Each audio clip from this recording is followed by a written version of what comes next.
Steve here. Today, we're digging into the scars. See, the market, it has a long memory, and it's written in the red ink of fortunes that were just wiped out, and giants who were brought to their knees. These aren't just stories from a book, they're warnings. Think about that for a second. That's from one of the greatest minds who ever lived. This is the man who literally wrote the book on the laws of gravity, but even he couldn't figure out the one force that really runs every market: human madness, greed, and fear. This isn't just a clever quote, it's a confession from a genius who learned the hard way that in this game, emotion will beat logic every single time. All right, let's get into it. Our first story takes us way back to London in 1720, a time of powdered wigs and financial ruin. Now, all this chaos you see here, it was cooked up by one man, a guy named John Blunt. He had this brilliant, crooked idea to have people trade their safe government bonds for stock in his company, the South Sea Company.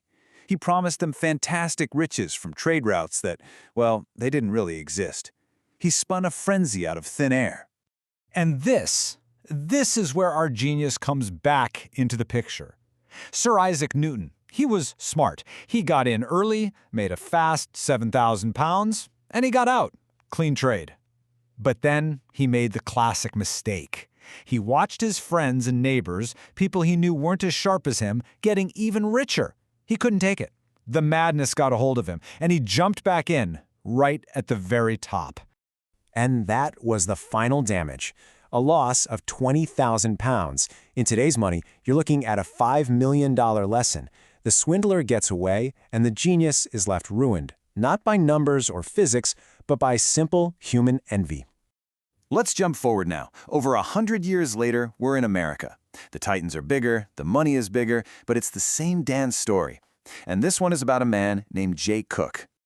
You know, the Panic of 1873 wasn't some complex domino effect. No, it was simpler than that, and a lot more brutal. It all happened because one man failed. A man that everyone believed was bulletproof. And why wouldn't they? This was Jay Cooke. He practically financed the Union Army. He sold the bonds that paid for the Civil War. His name was more trusted than the U.S. government, a true Goliath. But you know what they say about Goliaths? They all have a weakness. And Cooke's was a railroad. He got obsessed with the Northern Pacific Railroad, just poured money into it, laying track across miles and miles of empty, frozen land. He was funding a dream with short-term cash. Well, on that Thursday morning, the cash ran out. The dream died, and Cooke had to tell his clerks to just lock the doors. That news hit Wall Street like a cannonball. The New York Stock Exchange just closed for 10 days. Imagine that. The whole system went dark, and it started a depression that strangled the country for 6 long years. The man who funded a war died with nothing. It just goes to show you, when the big guys get greedy with their dreams, it's the little guys that get crushed. All right, now for a story that sounds like it's straight out of a movie. 1907, the banker's panic. A crisis so bad it wasn't stopped by the government, it was stopped by one man with an iron will in his private library. So what lit the fuse this time?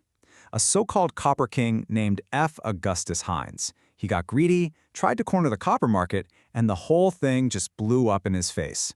And that explosion set off a firestorm of bank runs all across New York. The whole system was grinding to a halt. Right at the center of this hurricane was the Knickerbocker Trust. He was going down, fast. So its president, Charles T. Barney, did the only thing he could think of. He went to the king, the undisputed ruler of Wall Street, J.P. Morgan. He went to beg for his life. So Morgan, he just sits there, smoking a cigar, listens to the man plead his case, and gives him a one-word answer: no. He decided the Knickerbocker couldn't be saved. That one word was a death sentence. Barney went home and shot himself. But then Morgan realized this fire was spreading. The entire American financial system was about to burn to the ground. So he took things into his own hands. He called the presidents of all the big, healthy banks to his library, he locked the doors, and he told them nobody was leaving until they put up the money to stop the panic. And at 4 in the morning, they finally caved.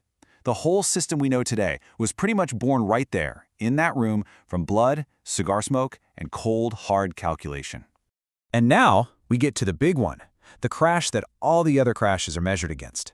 The one that still haunts the floor to this day. October 1929. On Black Tuesday, the machine just broke.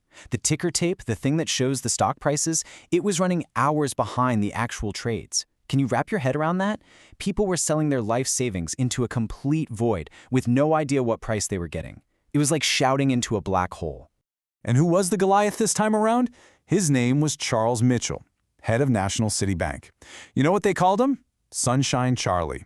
He was the one who sold Wall Street to Main Street, putting a stock salesman in every little town. And he sold them all the same story, that it was a new era, that this time things were different. Newton, Cook, Morgan, Mitchell. 4 different times, 4 different Goliaths. One story of pride that never changes. And that, of course, brings us to right now. Today is March 9th, 2026. The S&P 500 is sitting at 6740. And you know what you hear people saying? That we're in a new era. That the old rules of valuation don't apply anymore. Sound familiar? You got to remember this. The Goliaths of every age, they always believe the music is never going to stop for them. They think they're smarter, their models are better, that this time is different. But history doesn't really care what they think. And it teaches one lesson over and over and over. The bigger they are, the harder they fall. The only question you have to ask yourself is, who are the Goliaths of today?